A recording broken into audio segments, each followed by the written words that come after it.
Em nome do Pai que me criou, em nome do Filho que me resgatou e em nome do Espírito Santo que me santificou, divina vontade reina na minha vontade. Continuando, Jesus chamando a atenção da gente. 24 de junho de 1943, caderno de Maria Valtorta. Jesus diz: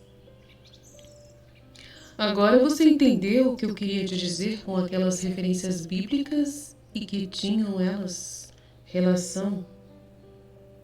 E que relação elas tinham com você? Você entende? Porque eu digo isso, é o seu pequeno antes e depois do Horebe. Frase que mantém sua mente ocupada por muitos dias e que em sua ignorância bíblica você não consegue explicar. Você também entendeu porque desde ontem de manhã eu sussurrei para você que por muito tempo você fez o que meu antigo servo e profeta já fez. Pelo trabalho que te custou, a procura do trecho que te faz referência, não te esquecerás do episódio. Quando o Pai obedeceu a uma inspiração minha, porque tudo que é bom para as almas se cumpre por uma inspiração minha. E trouxe a Bíblia para que você a conhecesse. Ele também poderia ter lhe dito onde encontrar a passagem para a qual eu estava me referindo. Mas teria sido fácil demais. Eu queria que você descobrisse por si mesma, por si mesmo, para se convencer cada vez mais de que isso não é uma farsa, mas que é a verdade. Você é tão desconfiado, homem, tive que guiá-lo lentamente, muito lentamente, até o ponto onde você está agora. Porque você resistiu por medo como uma cabra rebelde. Por essa razão, respondi ontem a sua oração dizendo essas palavras. Você não acha que talvez isso aconteceria assim? Sim, os homens têm coragem de me machucar, mas vir para o meu lado, atraída pelo meu amor, não. Eles acreditam cegamente no mal e no príncipe do mal. Eles o seguem sem medo, na medida em que ele se manifesta em uma de suas formas infinitas, por seus nomes infinitos. Credo. Mas eles não acreditam ou acreditam no mal, no bem e no Deus do bem e fogem diante de suas manifestações. Eles estão cobertos de culpa e imitam Adão quando ele se esconde do Criador após ter pecado no Éden. Nossa, meu Pai, misericórdia. Vou ler de novo para ver se eu entendo o que Jesus está querendo dizer aqui. Vamos lá. Nossa, que coisa. Ele está falando com a Valtorta ou com a gente? Está falando com a gente, né? Horebe. Eu não lembro o que é Horebe. O que é Horebe? Eu não lembro mais. Eu lembro de Horebe, mas não sei mais o que é isso. Horebe.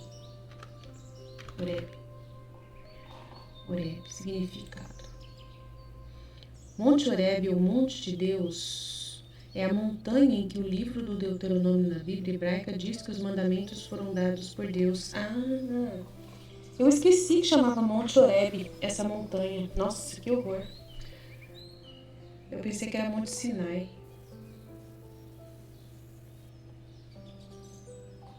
Nossa. É Horebe também? Ou é Sinai? Não sei, mas agora eu tô na dúvida. Mas tudo bem. Então tá. Agora você entendeu o que eu queria te dizer com aquelas referências bíblicas e que o que elas tinham relação com vocês, homens. Vocês entendem porque eu digo isso? É o seu pequeno antes e depois do Horebe, dos 10 mandamentos. Frase que mantém sua mente ocupada por muitos dias e que em sua ignorância bíblica você não conseguia explicar. Você também entendeu porque desde ontem de manhã eu sussurrei para você que por muito tempo você fez o que meu antigo servo e profeta já fez. Será que é o Moisés? Pelo trabalho que te custou a procura do trecho que te faz referência. Não te esquecerás do episódio. Quando o Pai obedeceu a uma inspiração minha,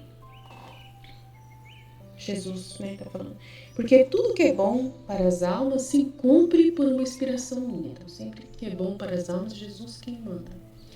E trouxe a Bíblia para que você a conhecesse. Ele também poderia ter lhe dito onde encontrar a passagem para a qual eu estava me referindo. mas teria sido fácil demais. Eu queria que você descobrisse por si mesmo, para se convencer cada vez mais de que isso não é uma farsa, mas que é verdade. Você é tão desconfiado. Tive que guiá-lo lentamente, muito lentamente, até o ponto onde você está agora, porque você resistiu por medo como uma cabra rebelde. Por esta razão, respondi ontem a sua oração dizendo essas palavras. Você não acha que talvez isso aconteceria assim? Sim, os homens têm coragem de me machucar. Mas vir para o meu lado, atraída pelo meu amor, não. Eu não sei se ela tá falando com ela. Tá meio confuso, né? Mas tudo bem. Os homens têm coragem, sim, de me machucar, mas vir para o meu lado, atraídos pelo meu amor, não têm coragem. Eles acreditam cegamente no mal e no príncipe do mal. Acreditam mais no demônio. Eles o seguem sem medo na medida em que ele se manifesta em uma de suas formas infinitas por seus nomes infinitos. São muitos nomes que ele tem. E muitas formas de manifestação. É isso que ele está querendo dizer. Mas eles não acreditam, ou acreditam mal, no bem. Eles não acreditam no bem e no Deus do bem. Isso é verdade. Isso aí foi uma das coisas que eu mais entendi logo no começo da minha caminhada, de que o bem é totalmente algo assim ignorado pelas pessoas, que as pessoas acreditam mais no mal do que no bem. E fogem diante de suas manifestações. Eles estão por isso, né, por causa que eles estão cobertos de culpa e imitam Adão quando ele se esconde do Criador após ter pecado no Éden. O ser humano acha que todo mundo tem algo contra ele, né? Em todo lugar, né? Eu tive que parar com isso para poder eu conseguir ver Deus em todos os lugares. Eu tive que mudar a chave da minha cabeça, parar de ver o mal para ver o bem. Antes eu via só mal, agora eu vejo bem. Vamos lá, continuando. Para não ter medo da minha voz e do meu rosto, você deve manter sua alma limpa de sérias culpas. É verdade, importantíssimo isso. As imperfeições permitem ainda que fique em ti aquele pedacinho de valor que te permite ouvir, sem desmaiar a minha palavra. Se para merecer você não tivesse imperfeições, nenhum mortal teria ouvido, exceto minha mãe. Você vê? Você teve que sofrer antes de uma verdadeira obra de reconstrução e cura espiritual feita por mim e ajudada por você a fim de vir a merecer e levar a minha palavra e a minha visão. Então é para Valporta. Está falando da Valporta, o processo que ele fez com ela.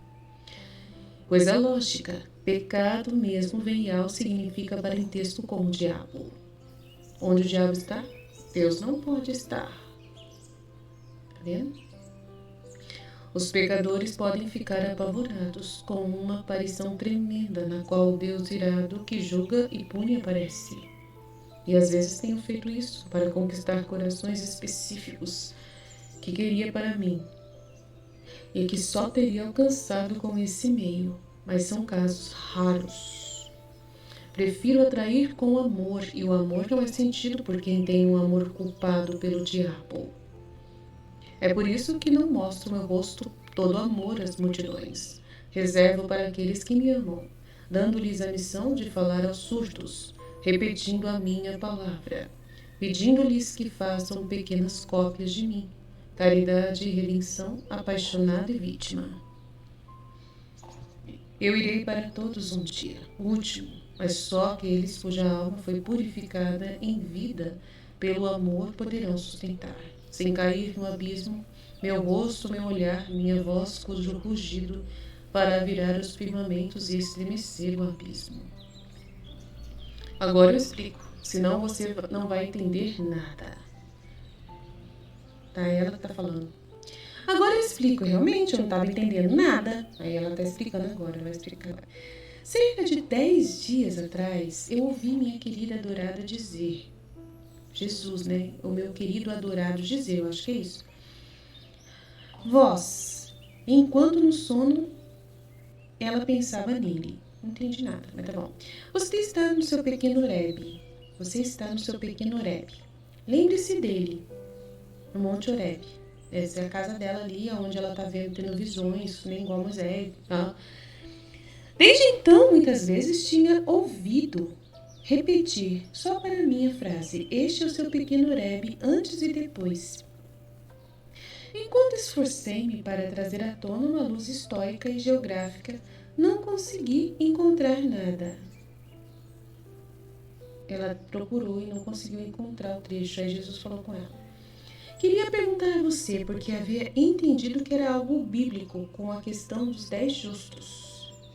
Mas justamente quando decidi perguntar a você, eis que você me traz a Bíblia. Ó bem, eu disse a mim mesma: agora vou encontrar, e comecei a lê-la pacientemente, determinada a lê-la da primeira à última palavra, mas por enquanto eu não havia encontrado nada.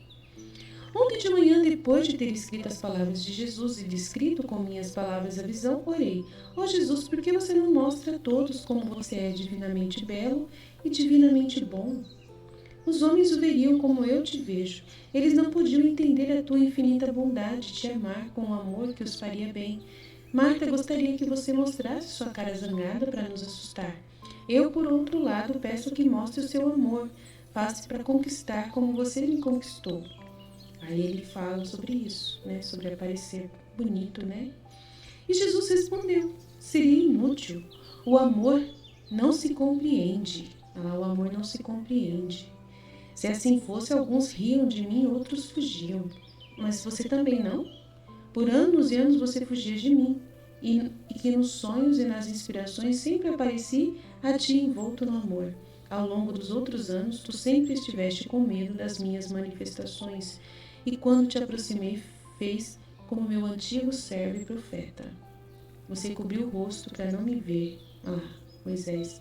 Tive que prepará-la com infinita paciência, e mesmo agora no fundo, você ainda teme um pouco que tudo isso seja uma farsa. Nossa. E que você tenha a minha paz. Pense no que fariam aqueles que não têm a minha paz, mas sim a guerra demoníaca no coração.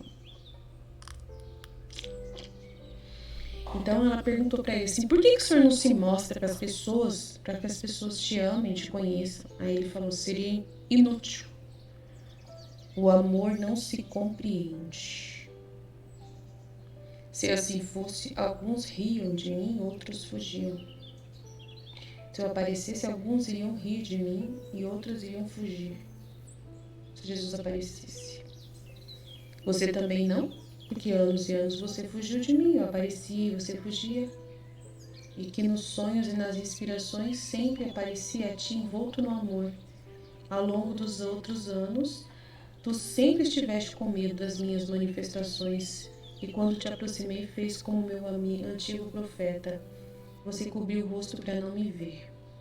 Tive que prepará-la com infinita paciência, e mesmo agora no fundo você ainda teme um pouco que tudo isso seja uma farsa. Nossa, e que você tenha a minha paz. Pense no que fariam aqueles que não têm a minha paz, mas sim a guerra demoníaca no coração. Nossa, eu nem consigo imaginar como que eu iria agir se Jesus aparecesse para mim. Meu Deus do céu, nem sei. Não sei. Então eu não posso julgar ela, né? Eu não tenho ideia de como seria. Eu acho que eu ia ficar com medo. Eu sou bem louca. Bem capaz de ficar com medo. Porque eu não tô acostumada, né? Tendo ouvido isso, disse a mim mesma: aqui é absolutamente necessário descobrir quem é este servo e profeta e o que é Horebe. Ela não sabia também. E ontem à noite eu fiz uma caminhada bíblica. Eu procurei os profetas. Encontrei o nome de Horebe e entendi que era montanha. Uma montanha, mas era muito pouco. Nossa, ela não sabia que era Moisés. Nossa, eu também não. Por isso que eu fui ver o que é. Mas era muito pouco. Para cima, para baixo, para baixo, para cima, minha cabeça estava explodindo e não conseguia encontrar nada. O alarme soou e eu, depois de ter orado pelo bombardeado, voltei à minha corrida bíblica. O alarme soou, deve ter deve ser bombardeado, coisa da guerra, né? Não consegui encontrar nada. Desafia-me. Tudo começou de Josué em diante. Eu estava convencida, em minha enorme ignorância, de que Moisés não tinha nada a ver com isso. Eu estava ignorando isso. Era Josué. Era o Moisés e ela estava justamente falando que não era ele. Ai, meu Deus do céu. Como eu estava de alguma forma encontrando nada, como eu não estava encontrando nada, implorei ao Espírito Santo que me ajudasse a encontrar. Eu estava decidida a descobrir a noite ao custo de chegar pela manhã folheando a Bíblia. O Espírito Santo me disse: leia o Êxodo. Eu encontrei imediatamente. Eu estava lá perto porque estou no final do Gênesis e ia pesquisar longe. Agora eu sei, estou feliz. Quem imaginou que Horebe fosse o Sinai? Quem imaginou que Horebe fosse o Sinai? É o mesmo monte. Na minha ignorância, eu sabia que Moisés havia subido o Sinai. Por isso ele disse: Moisés não tem nada a ver com isso. Mas estranho, né? É por isso que Jesus diz que este é o meu pequeno Horebe, antes e depois, e que me pareço com o seu servo profeta. Na verdade, aqui encontrei a voz de Deus. Na verdade, subi sem pensar em Deus, seguindo o caminho comum, como Moisés atrás de seu rebanho. Aliás, quando menos esperava, recebi ali as palavras de Jesus e cobri o rosto, porque não me atrevi a olhar para ele. Mas agora aprendi a olhar para ele. Isso me acostumou. E volto com prazer no Horebe. Aqui está a explicação. Até que enfim se explicou. Confusão, tá louco? Trecho estranho. Obrigado, Padre, por tornar possível para mim ler a Bíblia. Isso me vai deixar menos desajeitado e vou entender melhor. Tadinho. Ai, meu Deus do céu. Ai, meu Deus. Essas Valtorta e Luísa. Incrível. Jesus ainda diz, hoje, 24 de junho de 1943. Também hoje, que é a festa do meu corpo divino, Corpus Christi, Satanás me feriu nas minhas igrejas e nos meus filhos. Não passo triunfantemente, anfitriã da paz, pelos seus bairros nos tapetes de flores entre as canções de Osana. Eu caio nos escombros, no calor do inferno do ódio contra Charite. O que é Charite? Liberado com todas as suas forças. As flores de hoje, Corpus Christi do tempo da ira, são meus filhos assassinados. E bem-aventurados entre estes que caem inocentemente e cuja morte sem rancor é bela como o martírio. Meu sangue não se vê entre o sangue de quem matou. Nossa, o sangue dele não se vê no sangue de quem matou. Eu permaneço com minha franqueza de anfitrião. É o sangue dos outros que me salpica. Assim como é a crueldade dos escravos do inimigo que me fere e fere comigo aqueles que são anfitriões como eu, vítimas. Do maior de vocês, de pé como uma cruz mística entre o templo e o céu. E ferido, cuspido, perfurado, açoitado como seu senhor pela mentira vendida ao inimigo, até a menor criança batida como um cordeiro inocente.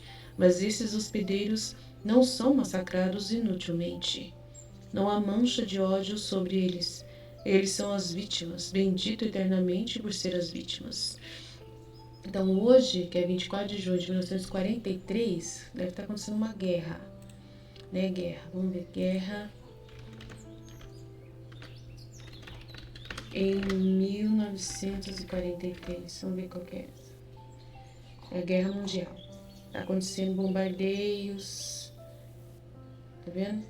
Guerra Mundial, Segunda Guerra Mundial. Então tá acontecendo a Segunda Guerra Mundial durante esse período. Então Jesus está falando que no meio dessa guerra aconteceu a festa de Corpus Christi. E Satanás feriu ele nas igrejas e nos filhos da guerra. Hoje eu não passo triunfante pelos seus bairros, nos tapetes de flores, entre as canções de Osana. Hoje eu caio dos escombros, no calor do inferno do ódio, da guerra, liberado com todas as suas forças. Então, o inferno está liberado nessa guerra, Segunda Guerra Mundial. As flores de hoje, Corpus Christi, do tempo da ira, são meus filhos assassinados. As flores de hoje, que ele está vendo, os ramos, são os filhos assassinados da guerra. E bem-aventurados entre estes que caem inocentemente e cuja morte sem rancor é bela como o martírio. Então, as pessoas que morreram inocentes, né, são martirizados, vítimas, como ele foi vítima. Meu sangue não se vê entre o sangue de quem matou. Então, Jesus está falando que o sangue dele não cai, não se vê né, de misericórdia, né, de salvação, de redenção em quem matou. Porque são ódio, é ódio. Né? Eu permaneço com minha franqueza de anfitrião. É o sangue dos outros que me salpica, das vítimas. Assim como é a crueldade dos escravos do inimigo que me fere e fere comigo aqueles que são anfitriões como eu, vítimas como eu. Do maior de vocês, de pé, como uma cruz mística entre o templo e o céu, e ferido, cuspido, perfurado, açoitado, como seu Senhor. Então essas pessoas foram machucadas, feridas, né? Como ele, pela mentira vendida ao inimigo. Até a menor criança dessa guerra, abatida como um cordeiro inocente, mas esses hospedeiros não são massacrados inutilmente. Então essas pessoas que morreram na Segunda Guerra Mundial não foram massacrados inutilmente. Não há mancha de ódio sobre eles. Eles são as vítimas. Bendito seja eternamente por ser as vítimas. Ei, meus queridos, em verdadeiros filhos é o meu sinal. Eu assinei todos vocês, vocês que me amam e que eu amo. Esse sinal é divinamente indicativo, mais do que a tiara que o coroa, na testa do meu atual Pedro, no pontífice da paz em que não há fermento de ódio. Mais do que qualquer auréola, este sinal brilha na cabeça das vítimas que caem comigo nos braços de Satanás e que são os precursores do segundo advento de Cristo. Então essas pessoas que morreram na Segunda Guerra Mundial são precursores da segunda vinda de Cristo. Né? A Segunda Guerra Mundial já são sinais dos tempos. E os mesmos anjos das igrejas destruídas que rezam, adoram as hóstias enroladas, reúnem as almas inocentes que terão consolo pelo seu choro no céu. Então essas almas todas que morreram vão ter consolo no céu. Pela morte, sofrimento, tá vendo? Jesus diz, 25 de junho, Maria, nunca imites os pobres coitados que racham a cabeça pelas coisas terrenas. Eles se machucam, se machucam de mil maneiras por coisas que não têm real importância, mas são grandes apenas diante de seus pequenos pensamentos no chão. Há muito espaço no meu reino, infinitas são as moradias que ali fiz para os meus eleitos. Viva, viva pelo Espírito, e deixe passar tudo o que não é Espírito. Esses são escórias sem importância. Livre-se de todos eles, mesmo os menores. Seja uma alma solta, livre, leve e ágil. Imita os pássaros criados por mim. Para uma andorinha, para descansar um pouco do grande voo, basta um canudo na crista da onda. Nossa, um canudo na crista da onda. Incrível.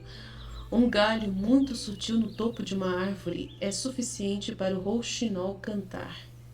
São livres, não são apegados, né?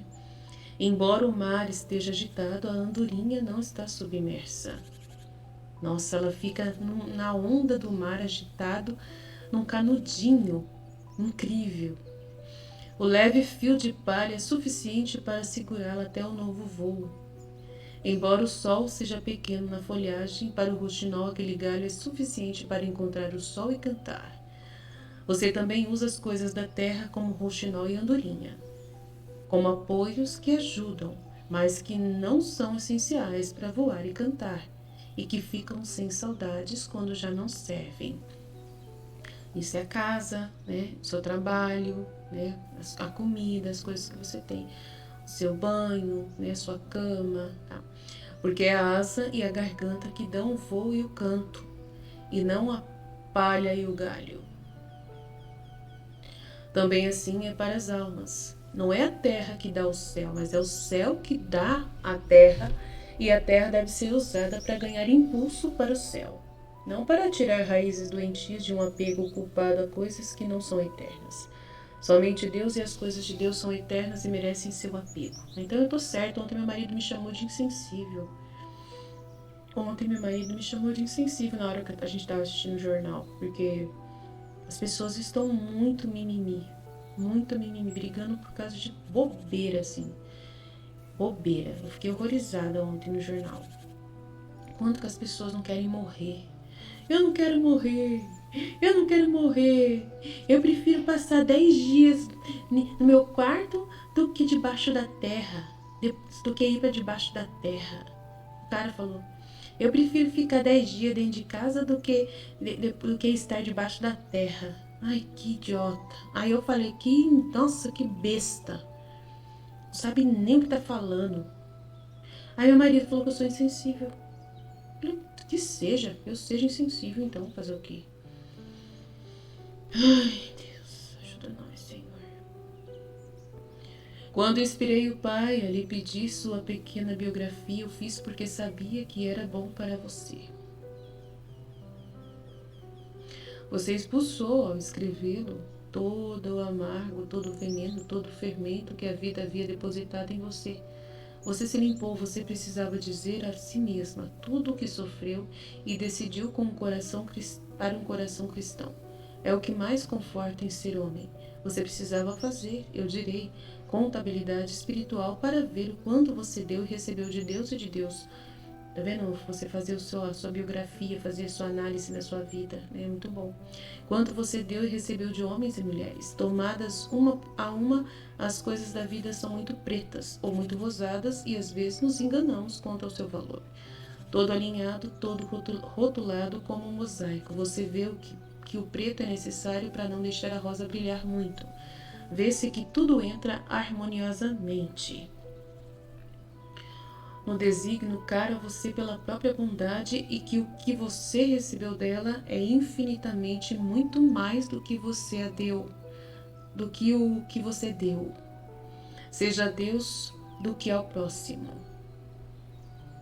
Então o egoísmo, a arrogância, o ressentimento caem e a alma se torna grata, humilde e caridosa, atinge o perdão completo. Ó, aqueles que perdoam, eles são a minha cópia mais próxima, porque perdoei a todos e continuo a perdoar. Então o homem se torna espiritual. É por isso que eu queria que você sofresse aquele teste doloroso. Você sofreu ao lembrar e escrever, mas sua alma foi despojada de tanta humanidade que atrapalhou sua evolução de uma criatura muito humana para uma criatura espiritual. Você fez como uma ninfa que sai do casulo, o envelope que aprisionava seu espírito caiu como algo morto e sua alma abriu suas asas. Agora saiba como mantê-los sempre abertos para estarem bem altos e dentro do raio de Deus. De tudo mais, sinta um eco, veja um reflexo, que a única voz no seu coração seja a minha palavra e a única vista o seu Jesus. Então eu virei e haverá paz sem fim. Amém, Vide.